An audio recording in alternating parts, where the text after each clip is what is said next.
Satu karya S.R. Kusuma yang dibacakan oleh penulisnya sendiri.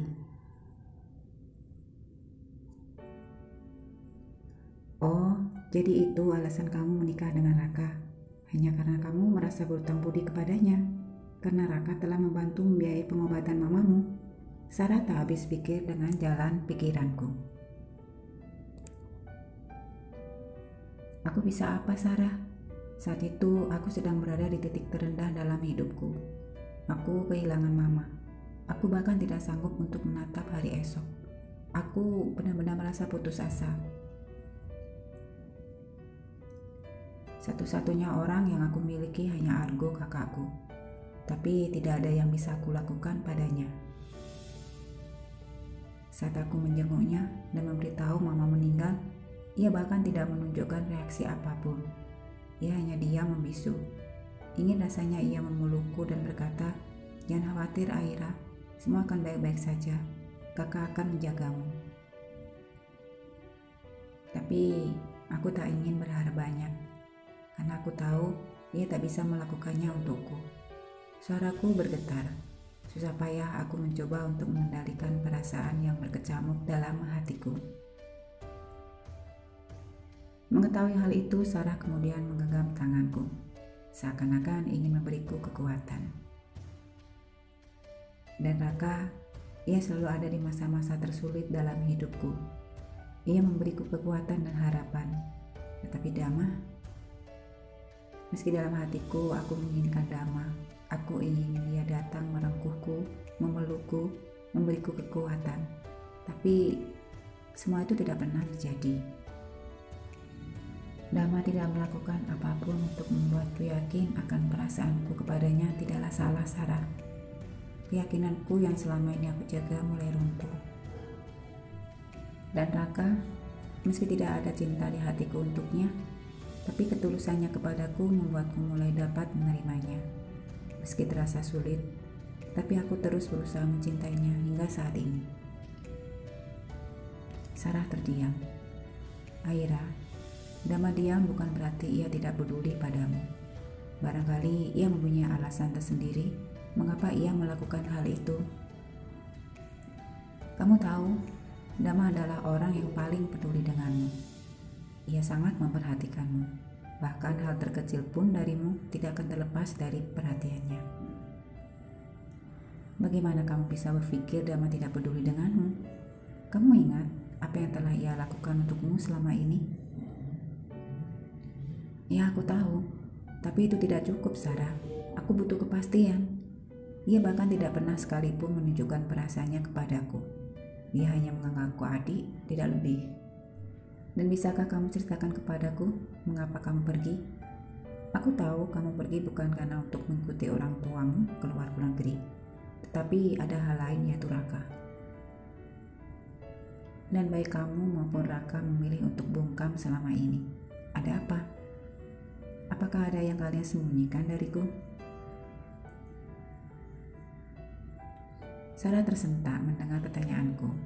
Ia terdiam dan terlihat gelisah. Sarah, aku ingin tahu apa yang terjadi antara kamu dan Raka. Bukan karena Raka telah menjadi suamiku. Tidak. Aku hanya tidak ingin sahabat dan suamiku menyembuhkan sesuatu dariku. Aira, aku dan Raka. Sarah tidak melanjutkan kata-katanya. Aku butuh penjelasan, Sarah. Please, katakan padaku, apa yang terjadi? Sarah terlihat ragu-ragu. Aku akan menceritakan kepadamu di saat yang tepat, Aira. Tapi bukan saat ini. Aku mohon mengertilah. Sarah, 3 tahun sudah berlalu sejak kepergianmu. Aku senantiasa bertanya, apa yang sebenarnya terjadi? Mengapa kamu pergi begitu saja meninggalkanku tanpa aku tahu alasannya? Aira, aku tidak bermaksud. Sarah, aku tahu akan sulit bagimu untuk menjelaskan semuanya kepadaku. Tapi percayalah, apapun yang terjadi antara kamu dan Raka, itu tidak akan berpengaruh kepadaku. Potongku cepat. Kamu akan tetap menjadi sahabatku, sahabat terbaikku. Sarah terdiam, wajahnya mendadak gelisah. Ya, aku tahu, Aira. Tolong beri aku waktu ya. Apakah 3 tahun belum cukup, Sarah? Aira, aku janji secepatnya kamu akan mengetahui semuanya. Maafkan aku ya. Aku tersenyum meski kecewa dengan keputusan Sarah. It's okay, Sarah. Aku akan menunggu. Kamu tidak perlu minta maaf padaku. Dengar Aira, semua akan baik-baik saja. Kamu pantas bahagia, dan kamu akan mendapatkan kebahagiaan itu. Aku menghela nafas panjang. I hope so, Sarah. Hei, jangan cemberut. Wajahmu menjadi jelek. Sarah mulai menggodaku. Aku pun tersenyum. Oh ya, bagaimana kabar Dama? Apakah ia baik-baik saja? Sarah berusaha mengalihkan pembicaraan. Dama, iya baik-baik saja, jawabku gugup. Sarah menatapku sembari tersenyum. Hei, kenapa menatapku seperti itu? Tanyaku. Kenapa tiba-tiba kamu merasa gugup saat aku Dama? Ada apa? Balik Sarah bertanya sambil terus mengamati wajahku yang tersipu malu. Aku tidak gugup. Aku hanya apa? Apakah nama Dama terlalu spesial untukmu sehingga siapapun yang menyebut nama itu akan membuat hatimu berbunga-bunga? Goda Sarah. Hei, dengar ya Nyonya Tony Handityo. Aku sudah mempunyai suami, jadi tidak ada nama lain selain Raka di hati dan pikiranku. Sarah tertawa melihat ekspresi wajahku. Oh ya? Bagaimana aku harus mempercayaimu? Ah, Sarah, bahkan tidak tahu Dama ada bersama aku dan juga Raka saat ini. Bahkan kita tinggal satu atap selama di Bali. Entah reaksi seperti apa yang akan Sarah tunjukkan andai saja ia tahu Dama berada di Bali. Mungkin ia akan berpikir aku adalah orang yang tidak mempunyai hati. Membiarkan pria yang pernah ia cintai tinggal bersamanya dan juga suaminya yang notabene adalah sahabatnya. Sudah lama aku tidak berkomunikasi dengannya. Jujur, aku merasa sedih hubunganku yang tidak baik dengan Raka berimbas juga kepadanya. Dama adalah orang yang baik. Ia tidak pantas mendapatkan semua ini, ujar Sarah. Wajahnya mendadak berubah sedih. Ia tidak terlibat apapun dalam masalah ini. Ia hanya berada di waktu dan tempat yang salah. Dama akan selalu menganggapmu sahabat Sarah. Apapun yang terjadi, itu tidak berpengaruh kepadanya. Ya, aku tahu. Aku harus memperbaiki semuanya, Aira. Mengembalikan segala sesuatunya pada tempatnya, pada Sarah. Ya, mungkin ini saatnya, Sarah. Meski harus ada yang terluka, mengapa tidak? Waktu yang akan menyembuhkannya. Tapi tidak akan bisa menghapus bekas luka itu, Aira. Waktu hanya menutupinya saja. Aku menatap wajah Sarah dan kemudian tersenyum. Tidak ada bekas luka yang tidak bisa disembuhkan. Percayalah Sarah, sahutku. Sarah terdiam. Aku hanya tidak ingin ada yang terluka. Siapapun itu, aku tidak akan sanggup melakukannya. Jangan pernah takut terluka. Rasa sakit kemarin adalah kekuatan hari ini. Kita tidak akan bisa belajar tanpa mengalami rasa sakit. Sarah tersenyum.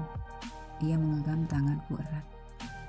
Aku hanya ingin yang terbaik untukmu, Aira. Aku tahu, dan aku siap dengan hal yang terburuk sekalipun. Karena aku tahu Tuhan telah mengatur skenario dalam kehidupan kita semua. Waktu telah ditetapkan, dan kita hanya menjalankan kehidupan kita. Yakinlah kalau semua akan indah pada waktunya. Ya, aku juga mempercayainya. Aku juga percaya kepadamu, Aira. Badai apapun yang akan kamu temui, kamu akan mampu melaluinya. Kamu semakin tegar dan kuat hari demi hari, dan aku bangga padamu. Aku tersenyum. Aku hanya melakukan apa yang aku mampu, Sarah. Dan percakapanku dengan Sarah tidak berhenti sampai di situ saja. Sarah dengan sabar mendengar semua keluh kesahku, kegelisahanku selama ini. Memang tidak semua aku ceritakan kepadanya. Bagaimanapun juga menjaga privasi keluargaku adalah tanggung jawabku. Meski ceritaku tak seindah cerita negeri dongeng, meski aku harus kembali menelan kekecewaan karena Sarah belum juga mau berbagi cerita denganku perihal hubungan tak baiknya dengan Raka. Meski semua seolah bungkam untuk alasan yang aku mengerti. Tetapi mengapa? Mengapa mereka menyembunyikan kebenaran itu dariku? Apa yang sebenarnya terjadi? Aku masih harus bersabar untuk mendapat jawaban dari semua pertanyaan itu. Ya Tuhan, andai apa yang aku pikirkan adalah benar adanya, entah aku harus bagaimana. Aku hanya berharap bukan sesuatu yang sangat serius yang dapat mempengaruhi hubunganku dengan orang-orang yang aku sayangi, yaitu Raka, Dama, dan Sarah. Aku hanya tidak ingin kehilangan salah satu dari mereka. Mereka adalah hidupku saat ini. Tetapi kalaupun aku harus kehilangan salah satunya karena sesuatu yang tidak aku dapat terima, aku bisa apa? Biarlah waktu yang akan menjawabnya. Bersambung, selamat membaca, terima kasih.